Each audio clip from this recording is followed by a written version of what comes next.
at Community Boost. And so she's had 9 years of experience, like in total, like just helping nonprofits thrive in both fundraising and marketing. And she runs that little thing called the Nonprofit Marketing Summit with Community Boost. She's like the entire orchestrator of that thing that basically empowers like hundreds of thousands of nonprofits every day. So she is just a wealth of knowledge, and I'm thrilled to have her speak to us today about storytelling. So I'm going to give it to you now. Thanks. Thanks so much, Jenna. And hi, everybody. Can we just give it up for Rob, Jenna, and the whole CauseVox team for putting this on today? Sabrina was awesome. How's everyone enjoying your conference so far? Salima said, love the summit. Oh, that's great. I'm so glad that you've come. Or Chell said, your energy shows your passion on stewardship. That's for Sabrina. So much Sabrina love. She crushed it. Well, I am so excited to be here chatting with you all today about storytelling strategies, fueling multi-channel fundraising success. So I'm going to go ahead, share my slides, and we will be off to the races here. We have so much great stuff coming up here today. And I just want to share a little bit more in case you're not familiar with Community Boost. Community Boost is the leading digital agency for nonprofits. We've worked with over 1,300 nonprofits over the last 12 years, helping them generate about $115 million in donations through several marketing channels. We do community first marketing and digital advertising. We'll do communications and creative. And if you're interested, you can always book a time to chat with our team. We'll sit down with you, hear more about your fundraising goals for the year, your plans for the year, and really develop a customized strategy that you can actually implement to help you scale marketing and scale impact at your organization. So go ahead, you can scan the QR code. I'll put a link to the chat in there later. And I would love to chat with you about your organization. Jenna and I go way back. As we said, I used to be a member of the CauseVox team for 6.5 years. Shout me out if you know me from that time. But yeah, I've worked with nonprofits for about 9 years now, helping to equip them to reach and exceed their fundraising goals and drive growth at their organizations. And yeah, I run the Nonprofit Marketing Summit. So I'm just privileged to be able to serve the sector and speak as well as facilitate learning opportunities like this one for the nonprofit space. So agenda for today, I'm going to keep it short and sweet. Storytelling essentials for fundraising success. So I'm going to get into like kind of the background and a little bit of psychology around storytelling. I'm going to make it into something practical so that you'll have an appeal framework that you can use to drive donations. And then we're going to translate that into kind of a multi-channel approach to storytelling for personalization and engagement, really helping to both attract a new community as well as steward the one that you already have. So let's get into storytelling essentials for year-end success. Not year-end success, just in general success, fundraising success, my bad. So when you are approaching any fundraiser that you're doing, and I want you to think about your next fundraiser. Are you doing something this spring? Are you doing something this summer? And so with any fundraiser, I feel like the true key to unlocking the most donations for your organization is turning knowledge about your cause into empathy. So for so many organizations, I see nonprofits writing stories that are more like statistics. They'll start off with their social media post or maybe an email with more stats on the high level issues of the cause.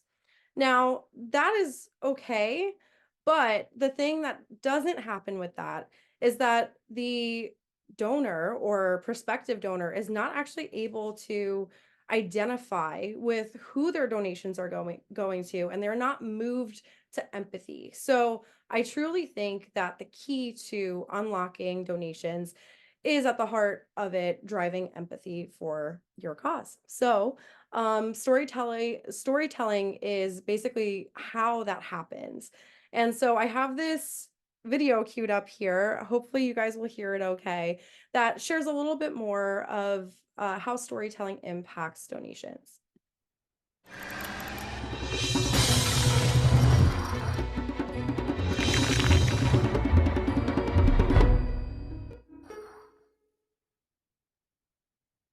I want to tell you a story about a little boy named Ben.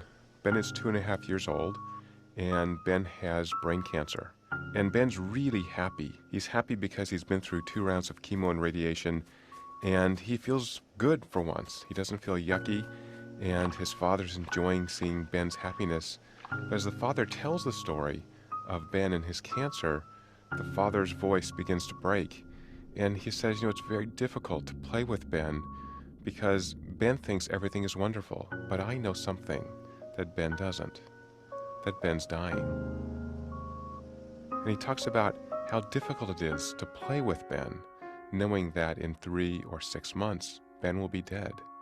And yet Ben is so happy, he's so beautiful. And so the father tries as hard as he can to enjoy Ben, to be joyful around Ben. But then he says in the middle of this short story that it's an amazing thing to know how little time one has left. And as he says that statement, he has merged himself with his son. It's as if the father himself is dying. So in my laboratory, we've studied this story extensively. And what we found is that 2 primary emotions were elicited. One is distress, and the other is empathy. At the same time, when we asked people what they felt after the story was over, we really couldn't get very clear answers. So we began doing other studies on this story. So we took blood before and after, and we found that the brain produced 2 interesting chemicals. One is called cortisol, which focuses our attention on something important. So cortisol correlated with our sense of distress. So the more distress you felt, the more cortisol you released, and the more you paid attention to that stimulus. The second chemical release is called oxytocin, which is associated with care and connection and empathy. And oxytocin was correlated with people's sense of empathy. And the more oxytocin they released, the more empathic they felt towards Ben and his father. Now, we did something different after this experiment. We gave individuals a chance to share money with a stranger in the lab. And indeed, those who produced both cortisol and oxytocin were more likely to donate money generously to a stranger they couldn't see in the lab. In another experiment, we gave individuals a chance to donate money to a charity that works with children who are ill. And indeed, those who released oxytocin and cortisol donated money to this charity. And in fact, the amount of oxytocin released predicted in both cases how much money people would share with a stranger or with charity. What we're seeing is that this narrative is changing behavior by changing our brain chemistry.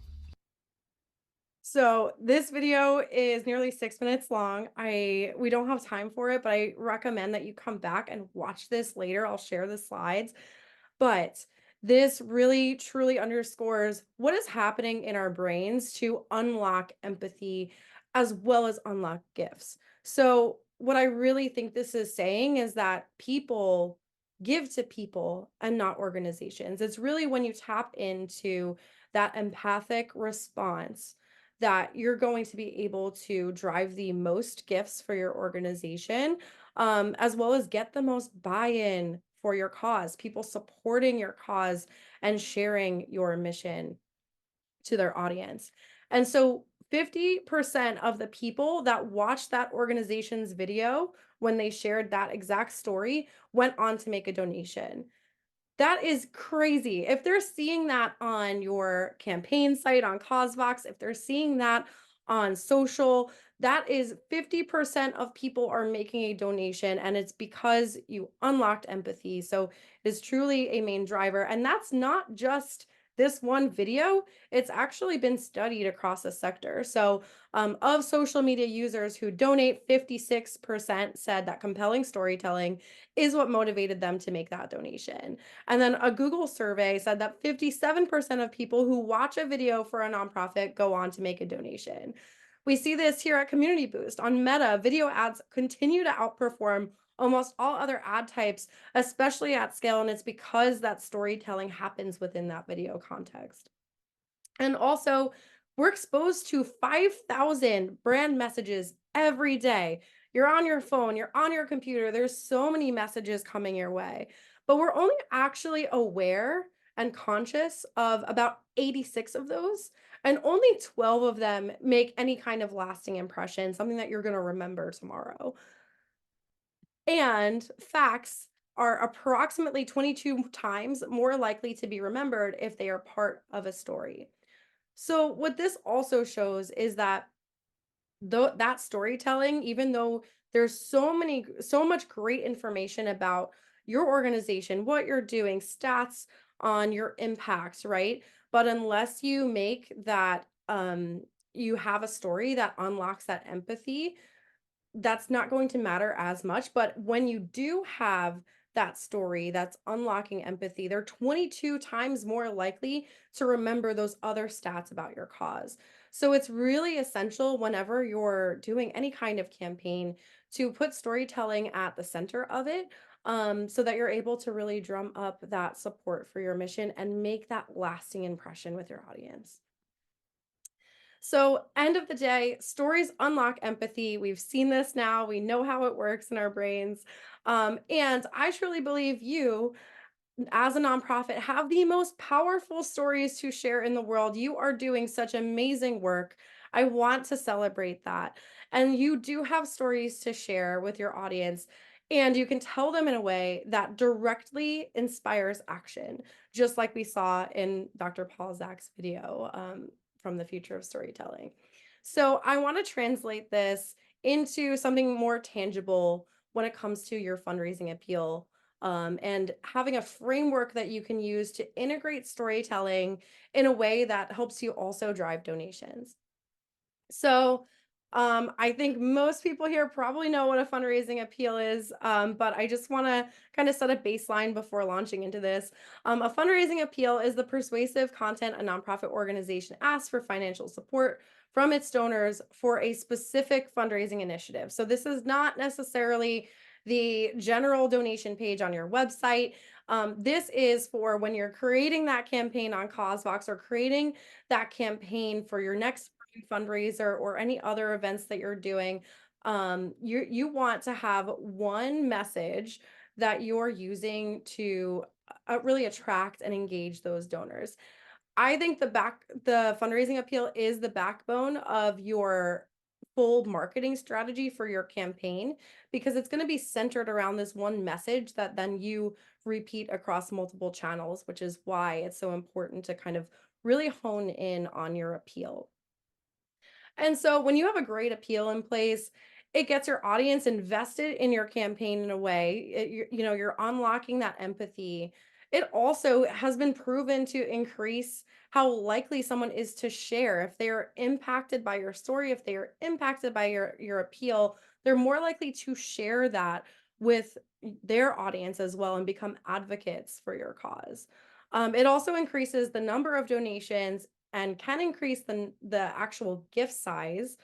And truly, if you are making that impression with your appeal, it sets you up for long-term donor retention. So if you're making that impression from the first donation, you're more likely to get them to stick around to give again in a future campaign. So I want to give you a really basic framework here in just a moment. But first off, I want to hear from you. Do you have a spring or summer appeal ready to go? Do you have something drafted, but you're looking to make a few revisions? Are you just in the planning stages for your next spring or summer campaign? Or have you just not thought about it yet? I want to hear from you in the chat. Where are you at with your next fundraising appeal? So I'll keep that up for just a moment. Just answer in the chat. Lisa says she's always planning a quarter ahead. I love that. Want to always plan ahead. Salema says it's drafted, but she'll make a few revisions. Dacia says planning for the next, in the middle of one now. In progress. Great. So it seems like I'm catching you guys at a good time where you'll be able to implement some of this for your next spring or summer fundraiser. And so I like this storytelling appeal framework because it integrates the story into your appeal. So you're able to actually drive action within your community. Um, this is not a hard and fast method where you have to have all of these things in this order. This is a good thing to come back to and just double check when you have your next fundraising appeal in front of you that it has all of these elements in there somewhere. It doesn't have to be in this order, but you do want to always end with that clear call to action to donate with urgency. That's really the thing that should be in that place. And so I wanted to walk you through an example from one of the amazing customers here at CauseVox, from Fiverr Children's Foundation. They always do this incredible Giving Tuesday campaign. This one is an oldie but a goodie. It's from a few years back.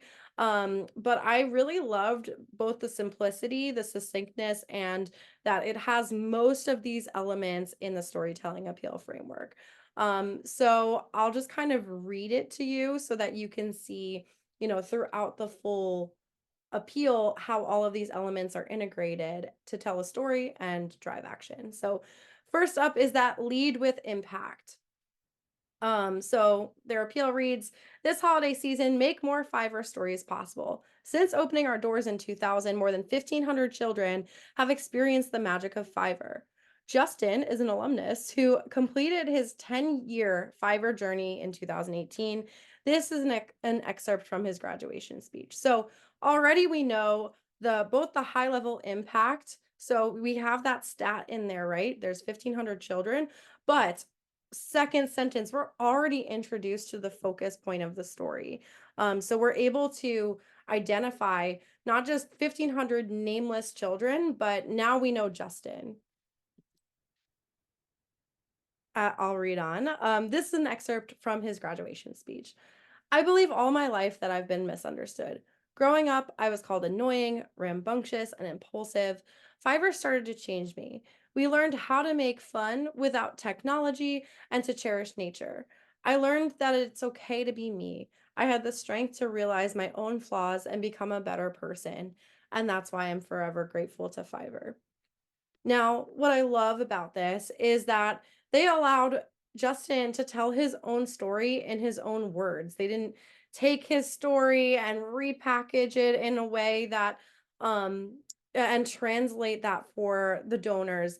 They just let Justin speak for himself, and I think sometimes the best stories really do integrate that firsthand um like storytelling method. And they also explain why this story matters. So becoming a Fiverr is about being open to growth and change.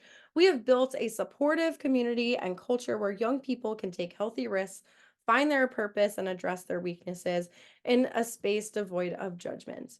So not only now we understand 1,500 children have been impacted, we've been introduced to Justin, we've heard about his experience, and then now we know why it matters that Fiverr continues to do the work that they're doing, because they are creating this supportive community and culture where they can take the risks that they need and address their weaknesses. And casting vision. So this is the part where, you as an organization are able to share what it looks like when you do hit your fundraising goals and what the future looks like with your organization in it. So in a space devoid of judgment and filled with affirmation and kindness, Fivers like Justin develop an authentic sense of self. With confidence and direction, they are ready to make an impact on the world. So again, you're there as an organization casting vision for what happens when they achieve their fundraising goal, but they're also weaving Justin back into this part of the appeal and weaving that story back in. You want to also state what your goals are so that people are aware of what you're actually trying to accomplish with this campaign. I like to have something that's more specific than this, to be honest. Like, I think for you, you might want to share exactly what fundraising goal you're trying to hit at this stage. But for this example, Fiverr shares, with your support, we can continue this important work, making more transformational journeys with Fiverr possible. And then you're going to end with that clear call to action. So in this season of giving, this was a Giving Tuesday campaign, mind you. In the season of giving, we hope you will consider investing in our youth with a donation today. Now, I love this because I've been on a journey. I heard all about Justin. I now understand what the purpose of the organization is. I know what their impact is. And now I know how I can help. As a donor, this is really important. This last sentence of your appeal is going to be the thing that ties that storytelling to action. So you want to make sure that you're really clear with your appeal, what you want your readers to do. Sometimes if you just say, thank you for your support or support us, they're like, well, yeah, this is a great cause. I support you. But you want to be clear with what you're asking. So making a donation, make a gift, that's a little bit more specific about how that reader can actually help and support your organization as well. So again, kind of weaving that story into a framework that helps you drive donations. So again, this is just that recap of that storytelling appeal framework. You can take this home with you. I think it is really good to make sure that you have something for every stage of this in your next appeal, because it will set you up to drive success for your next campaign by sharing your stories effectively. All right, so now we get into a little bit more detail here. A lot of good stuff. I know maybe we have maybe like 5 to 7 minutes yet left. So I'm gonna try to get through as much of this as I can. But when it comes to your stories for your organization, you have that backbone now. You have that central story and that fundraising appeal that you're using for your next campaign. But how do you get the word out there, and how do you engage different audiences to give to your cause through storytelling? So I want to share a little bit more about, how you can go from having this message, like let's just, shoot out a bunch of emails and see what happens, to a more structured strategy where you're really um, intentionally sharing the right stories to the right audiences so that you're able to drive the highest engagements. And so, um, you heard a little bit about Sabrina. She shared with you, really that donor journey and that donor stewardship. But how do you get new donors there in the first place? So I like to use the marketing funnel. You can also there's different ways that you can position this. I believe there's also the CauseVox digital fundraising cycle. I do like cycles as well. It's really all the same concept. It's more about, how it's presented, but effectively in that first stage, you're just looking to get your story out there so that you're driving people who might be interested in your cause, so that they're just being aware of your organization. And then once they're aware, you want to actually acquire something from them, get a follow from them, get their email.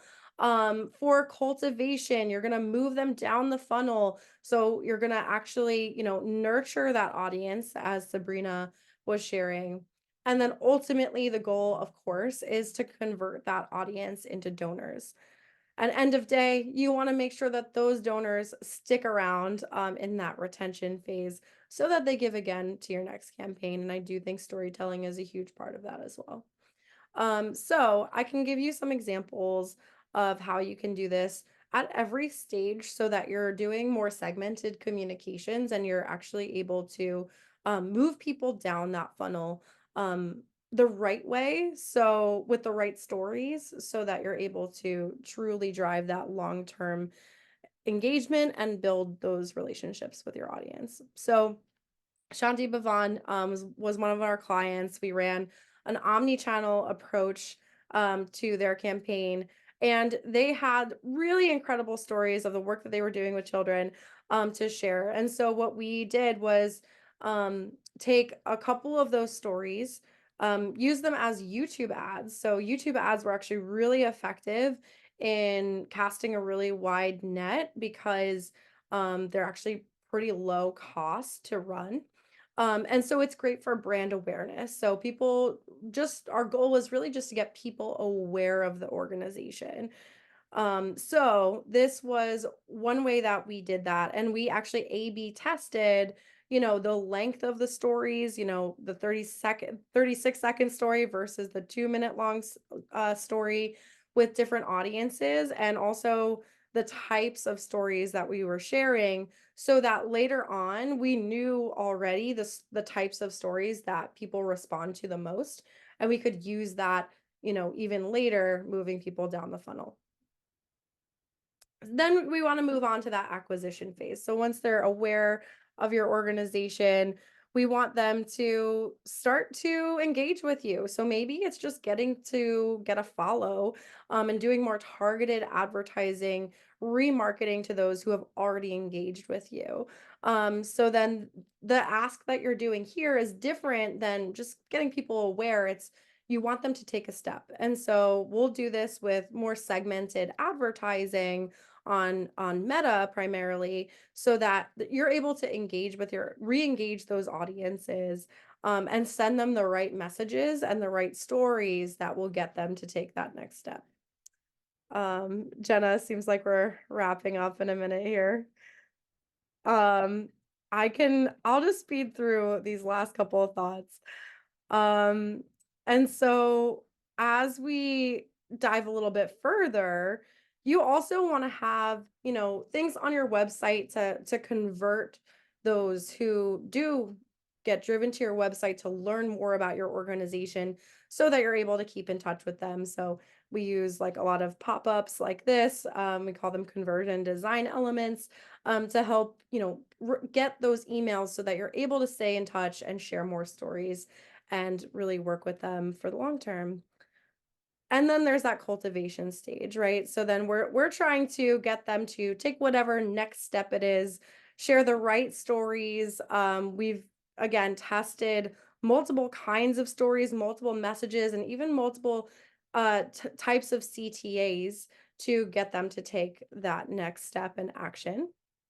And then when it comes to that conversion phase, we like to, number one, share the stories that have already been proven to engage audiences and drive them down the funnel. One of the things that San Diego Blood Bank does, or we do with San Diego Blood Bank, is actually follow the story of Camila, who needs a blood donation every 2 weeks to live. And so now for those who have been introduced to Camila through a previous ad, now they're getting updates on Camila's journey, and how the fact that she's still here and you see her grow, it's because of blood donors. And so you're actually able to follow this story over time. And I really, really love that they've really highlighted this, of course, with her parents' permission, to drive more engagement down the line for those who are already familiar with her story. And then ultimately, you want to convert. So, putting those more emotional, high impact stories when you're ready, like usually right at the end of your campaign, is a great time to purely just do remarketing and retargeting and emails that, share high impact storytelling, so that you're able to um, really just convert those prospects into donors.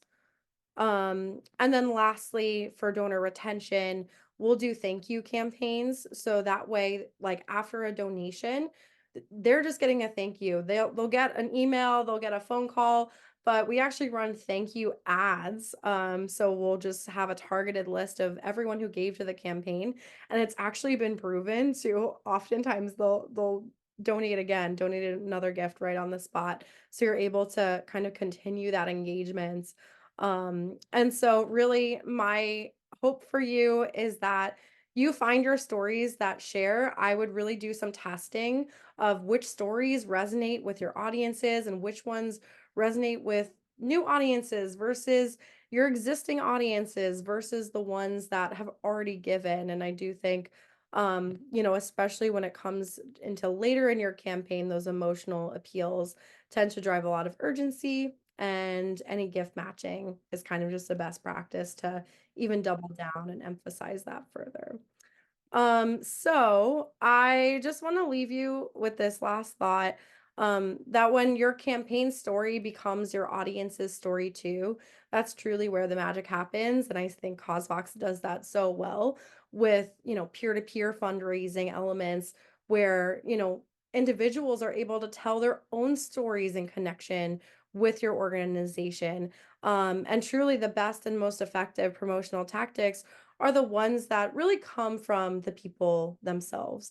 And so, truly, when your campaign story and you encourage your audience to engage and share their own stories and tie their own stories to your mission, that's going to be the thing that makes your campaign take off in a way that it couldn't have otherwise. So I will leave you with this. If you're interested in learning more and becoming a nonprofit marketing expert, all you have to do is join the Nonprofit Marketing Club. It's a free community. You'll get 300 plus hours of content to help you become a nonprofit marketing expert so you can learn how to do nonprofit marketing all on your own, but you also get a community of like-minded nonprofit marketers that you can pitch questions to. And it's a truly engaged community where people just help each other out with their next campaign or whatever they're working on when it comes to building up a true nonprofit marketing framework at their organization. So you get 1 month free. You can scan the QR code. And I'm just so thankful to Jenna and Rob for this time today. Thanks for having me. Yes.